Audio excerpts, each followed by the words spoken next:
आंदोलन को 71 दिन हो गए और 71 दिन में बहुत कुछ बीच में हुआ। 26 जनवरी भी हो गया, 28 जनवरी भी हो गया, टिकैत के आंसू भी देख लिए, उसके बाद फिर भीड़ वापस भी आई, बीच में आंदोलन लगा के ख़त्म भी हो सकता है। टिकैत ने भी कहा कि गड्ढे में आंदोलन जा रहा था। तो अब यहाँ से आपको क्या दिखता है, क्योंकि अब कोई रास्ता तो दिख नहीं रहा अभी तक। कील भी ठुक गई है सब जगह बैरिकेडिंग लग गई। हालांकि अभी मैं देख रहा हूँ यहाँ से कील कुछ उखड़ी है गाजीपुर बॉर्डर में, जहाँ कीलें लगी थी अभी मैंने देखा कीलें हटाई जा रही है, लेकिन टिकरी बॉर्डर, सिंघू बॉर्डर और यहाँ तक कि गाजीपुर बॉर्डर जहाँ मैं हूँ, हर जगह इतनी कीलबंदी है, किलेबंदी है। तो क्या लगता है आपको अब क्या होने वाला है? भाई होने वाला देखो, हमारी डरता तो कुछ है नहीं। हम तो शांति प्रिय और आशावादी किसान हैं। मान लिया एक फसल हमने कमाई और कोई प्रकोप हो गया कुदरती और वो खत्म होगी तो फिर दूसरी पे लग जा। तो हम तो आगे की आशावादी हैं, आशा के करते रहें। इनसे भी आशा कि भगवान इन्हें सद्बुद्धि दे और ये किसानों की बात मान ले, तो फिर किसान अपना जाने के लिए घर तैयार हो जा। नहीं तो लगता है किसान की बात से मतलब कानून वापसी है, वो सरकार तो साफ मना कर चुकी बार बार। तो वापसी तो ना होने से रही अगर सरकार की माने तो 1.5 साल वाला एक प्रस्ताव है जो मोदी ने भी कहा 1 कॉल की दूरी पर है, उस प्रस्ताव पर बात करना चाहिए। तो उसके बारे में क्या सोचते हो आप? भाई प्रस्ताव तो हम पहले से सुनते आ रहे, उस पर तो हम एग्री है नहीं, ना हम उसे माने। एक बात बताओ आप, हमारे गले में एक फंदा घेर दिया और उसे कह दी कि 1 साल बाद में खींचेंगे, तो मैं तो उस फंदे से पहले ही निपट लूँगा। क्यों यो डर रहेगा हर वक्त, यो फंदा पड़ा भाई, यो 1 साल बाद खींचे ही खींचेगा। इससे तो बहुत अच्छा है कि वो फंदा आज ही कैडा कर दिया जाए।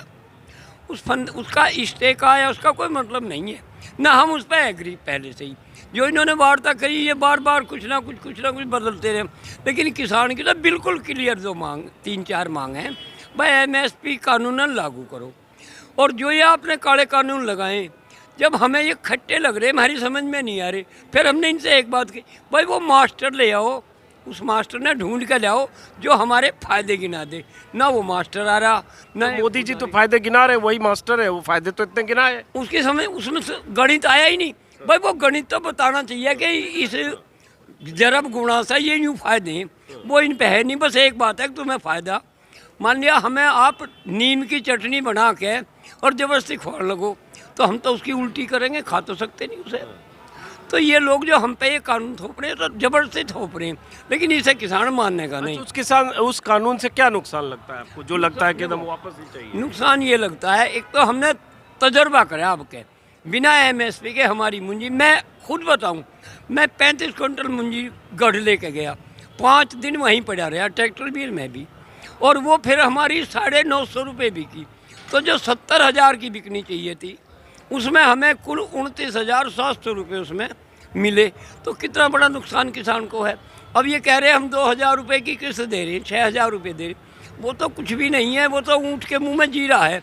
अगर हमें भी 40,000 का जो नुकसान हुआ इस मुंजी में एक फसल में, अगर वो ना होता तो हमें ज़रूरत भी नहीं इनकी, ना इसे किसान पसंद कर रहा कोई।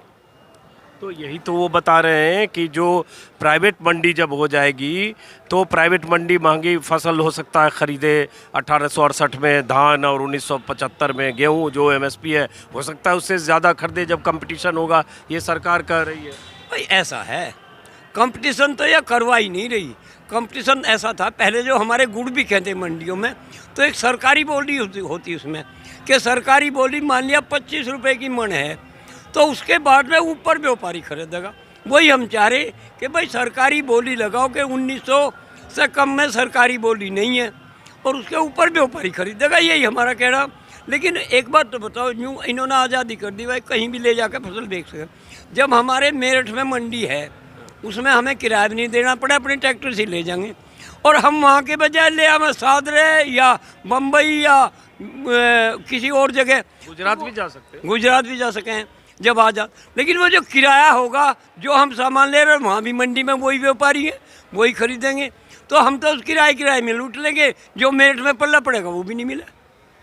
कॉन्ट्रैक्ट फार्मिंग से भी तो फायदा होगा। ताऊ कह रहे हैं कॉन्ट्रैक्ट फार्मिंग होगी, उससे कंपनी से आपको पैसे मिलेंगे, कंपनी जो भी फसल के लिए बीज सब चीज़ सुविधा देगी, उससे तकनीकी देगी, आधुनिक उपकरण देगी। आप लोगों के पास पुराने 30-30 साल पुराने ट्रैक्टर हैं, जो हार्वेस्टिंग के हथियार औजार नहीं है, वो सब कंपनी देगी, ये सरकार के लोग कह रहे हैं। तो इससे आर्थिक स्थिति किसानों की सुधरेगी और कृषि में रिफॉर्म आएगा।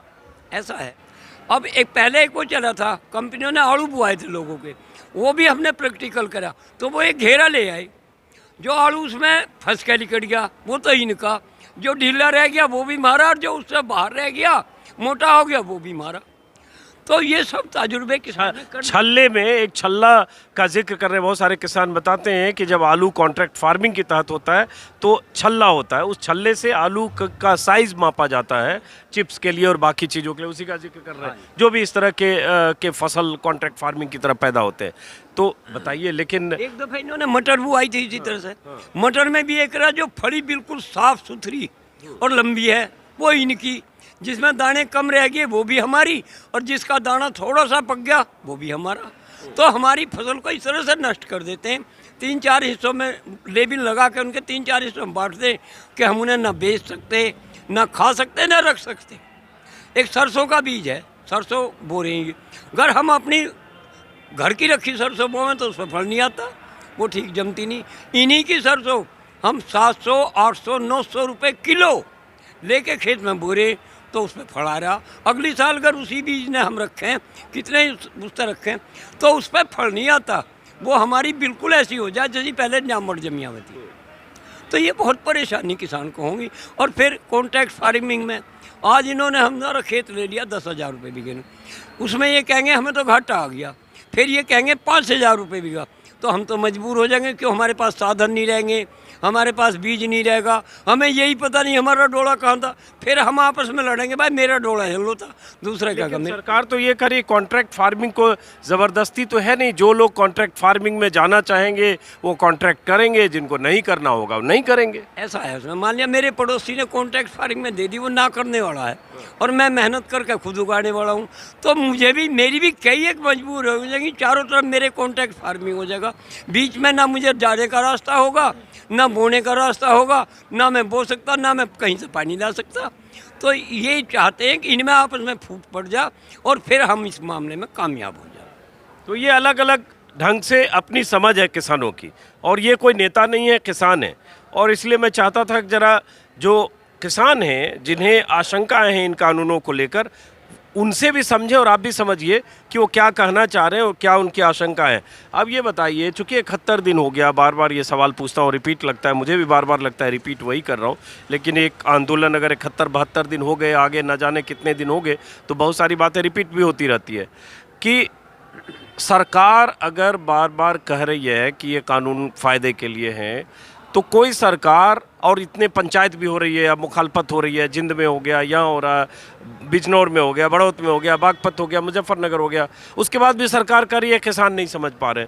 तो कोई सरकार क्यों किसानों को नाराज़ करके ऐसा कानून लाएगी अगर किसानों के फ़ायदे के लिए नहीं है? ये भी सरकार के लोग कह रहे हैं। ऐसा है, जब छोटा आदमी बड़ी जगह पहुँच जा ना, तो वो अपने पुराने में भूल जा। अब इन्हें यूँ दिख रहा कि हमारा तो बहुमत है, हमें कोई गिरा नहीं सकता, लेकिन इसी प्रजा ने तो इनका बहुमत सिद्ध किया, और यही प्रजा आज नाराज है। जब राजा की प्रजा नाराज हो जाएगी तो फिर राजा नहीं है वो, फिर तो उसकी मुखालफत होने। और अब आने वाले चुनाव में इन्हें यूं भी पता लग जाएगा कि किसान की क्या अहमियत है, क्या नहीं है, और इन्हें यहाँ तक पता लगेगा, मैं सही तरीके से बता रहा हूँ। अभी एक वहाँ दबसे गाँव, उसमें छुर गाँव में एक वो थी तेहरामी, उसमें भाजपा का एक विधायक जो हमारे यहाँ से है, सिवाड़ खास से, जितेंद्र, वो पहुँच गए बिना ही न्योते के वहाँ पहुँच गए वे। खैर लोगों ने जब गए तो बैठाना तो था ही, बुजुर्गों ने उन्हें बैठा लिया। तो गांव के जो बच्चे थे ना, जब वो निकलने लगा तो उन्होंने उस विधायक के ऊपर जो ताजे गोश्त से पथे हुए थे वो हाथ में लेके गोबर और घेरना शुरू कर दिया। गाँव वाला धमकाए भी, न्यू कहा नहीं बाबा हम इनका स्वागत कर रहे हैं, पहले आते हुए का स्वागत कर रहे थे, अब जाते हुए का स्वागत कर रहे हैं। उनकी कार पे भी, उनके शरीर पे भी, जो पुलिसकर्मी उनके साथ, सब पे गोबर। देखिए, जब बच्चों के दिमाग में भी इतनी हीन भावना होगी कि भाई ये हमारे लिए गलत है, तो बुजुर्ग तो सब समझ ही रहे। अच्छा ये बताओ कि 28 तारीख को जिस दिन टिकैत वाली घटना हुई, जो भी उनके रोने का वीडियो आया, उस दिन के बाद क्या बदल गया यहाँ? उस दिन के बाद ये बदल गया। टिकैत साहब ने जो यहाँ से वो दिया एक चैलेंज मानो या एक उनकी भावना मानो, क्योंकि पुलिस जो थी वो बिना वारंट के टिकैत साहब को गिरफ्तार करने आई। हम लोगों ने पूछा, टिकैत साहब ने कह दी भाई अपना सामान भर लो, हम गिरफ्तारी देंगे, आंदोलन खत्म हो जाएगा। लेकिन हम लोग इस बात पर डटे रहे, हम वहीं थे कि टिकैत साहब इनसे यूँ तो पूछो कब वारंट कितने के ले रही है और हम सब आपके साथ जेल जाएंगे। उन्होंने कही नहीं हमारा वारंट तो थाने में रखा। तो हमने सबने यूँ कही जब वारंट थाने में तो आप यहाँ क्या लेना आए हो, हम गिरफ्तारी नहीं देंगे। तो उसका वो ही, और टिकैत साहब ने फिर एकदम ये कह दी भाई हमारा वो वारंट भी नहीं है, हमें गिरफ्तार भी कर रहे हो, आप जाइए, हम ना गिरफ्तारी देंगे और ना आंदोलन ख़त्म करेंगे। और वो जो टिकैत साहब के ये कह रहे वो आंसू नहीं थे, वो अंगारे थे। और उन अंगारों ने ये रोप लिया कि गांव में जिसने भी वीडियो देख ली, आप लोगों की मदद हमें मिली उसमें, जितने भी लोगों ने वीडियो देख ली वो रात को ही चल दिए। और आज उसका आप देख रहे नज़ारा, अब लोग हमें लाने नहीं पड़ रहे। अब तो उनके दिमाग में एक चैन बन गई कि जितने जाओगे उस तो दूने आओगे, जितने जाओगे उस तो दूने आओगे। अच्छा ये बताओ, पहले मैं जो गाजीपुर में देख रहा था, यहाँ सरदारों के सिखों के बहुत लंगर चल रहे थे, बहुत लंगर थे। और जो पश्चिमी यूपी के लोग हैं या जो जाट हैं या जो और आसपास के लोग आ रहे हैं, किसान टिकैत समर्थक यूनियन BKU के, तो यहाँ लंगर कम थे। अब मैं देख रहा हूँ यहाँ भी कुछ लंगर चल रहे हैं। तो पहले इसमें ये बदला है कि यूपी से भी जो लोग आ रहे हैं वो भी अपने खाने पीने का सामान? पहले तो लोग खाली आ रहे थे, अब जो भी ट्रॉली आ रही, देखो आप यही देख लो, ये जो भी ट्रॉली आ रही वो अपने खाने का भी और ज़्यादा है, दूसरों के खाने के लिए भी हर सामान लेकर आ रहे हैं। कोई केला ला रहा, कोई चीनी ला रहा, कोई दूध ला रहा, कोई हलवा ला रहा है। तो अब भाई आप देख रहे थे हलवे में लोग प्लेटों में लिए फिर रहे, भाई खाओ। तो उनका मन बदल गया, अब वो कहने से नहीं आ रहे, अब तो उनका मन बदल रहा कि आंदोलन हमारे लिए है, हम ही करें। और जन जन आंदोलन हो गया। बच्चों के दिमाग में भी गाँव में ये वे यूँ कहते फिरते हैं बच्चे, हमने 3-4 गाँव में पता लगा, बच्चे कह रहे हैं कि सब जाओ हम यहाँ, हम ही काफ़ी हैं, सब जाओ हम यहाँ, बच्चे ही काफ़ी हैं। तो उसके प्रति भावना जो है वो बढ़ती चलेगी किसान की। और जितनी गवर्नमेंट हम पे जाती करेगी, इन किसानों की भावना उतनी ही आंदोलन के प्रति ज़्यादा बढ़ेगी। और ये कील विल जो बंद हुआ, ये सब मोर्चेबंदी हुई, इंटरनेट बंद हुआ, वो सबसे थोड़ा परेशानी तो हुई ना भाई। परेशानी तो देखो आंदोलन में आती है, जब हम किसी से लड़ रहे हैं तो वो अच्छी बात तो कहेगा नहीं। लड़ाई में तो खांडे बटे, एक मिसाल है पुरानी, लड़ाई में तो खांडे ही बटेंगे। आंदोलनकारी हमेशा दुखी करा जाता है ताकि ये आंदोलन का टूट जाए, लेकिन उसका दृढ़ निश्चय और आशावादी है वो, और उसकी उम्मीद है कि मुझे ये काम करना ही है, तो हमेशा सत्य की जीत होती है। एक बार फिर से नाम बता दो, कहाँ से हो? मेरा नाम जगत सिंह राठी, जिला मेरठ, गांव जंगेठी। उम्र कितनी है आपकी? उम्र मेरी 78 साल है। 78 साल के हैं जगत सिंह राठी जी। आपने इनको सुन लिया, इससे आपको अंदाजा भी लगा, यही विल पावर, यही इच्छा शक्ति किसानों की है। इस मोर्चे पर बैठे हैं, गाजीपुर के मोर्चे पर, सिंघू बॉर्डर पर, टिकरी बॉर्डर पर, जो जहां बैठा है इसी इच्छा शक्ति के साथ बैठा है। और उसके जहन में ये साफ है, जो किसान नेता कह रहे हैं कानून वापसी नहीं, तब तक घर वापसी नहीं। बीच में कुछ झटके लगे, बीच में कुछ आशंकाएं थी, हताशा थी, मायूसी थी, लेकिन उन सब को पार कर एक बार फिर आंदोलन में लोगों की मौजूदगी, लोगों की नुमाइंदगी बड़े पैमाने पर हो रही है। और जैसा कि मैंने वीडियो में बार बार बताया, यूपी और हरियाणा के लोगों की तादाद इन तीनों सीमाओं पर, तीनों मोर्चों पर पहले की तुलना में बढ़ी है। वैसे ही राजस्थान से लोग भी आए। फिलहाल इस वीडियो को ख़त्म करते हैं, इनके साथ फिर मुलाकात होगी किसी और वीडियो में। नमस्कार।